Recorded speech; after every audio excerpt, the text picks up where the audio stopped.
Wounded Knee and the taking of Alcatraz were memorable moments in the American Indian civil rights movement.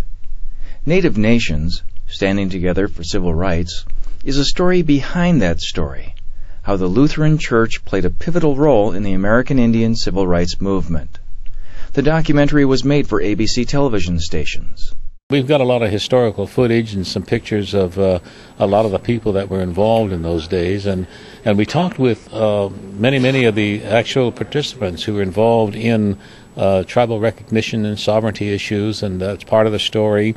The Indian health issues that were ongoing at the time of the 60s and 70s and the passage of the Indian Health Care Act. Because we're at a time again when a lot of these issues are emerging related to health care, related to the environment, related to land and water and energy. These are all issues that we deal with in the film. It's interesting when you talk to other people and you start to explain to them the story, they have the same reaction of, wow, I didn't realize that the Lutheran Church was so involved with the Indian civil rights movement and the impact that the Lutheran Church actually had on the whole movement, and just being able, the National Indian Lutheran Board, just for them to be able to leverage the power of the church to get legislation changed in Washington.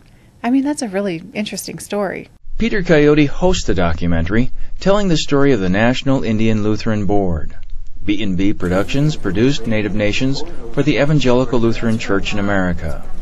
The Odyssey Networks provided some funding, and through a relationship with the Interfaith Broadcast Commission and the National Council of Churches USA, Native Nations, Standing Together for Civil Rights, begins airing October 12, 2008, on ABC television network affiliate stations across the United States.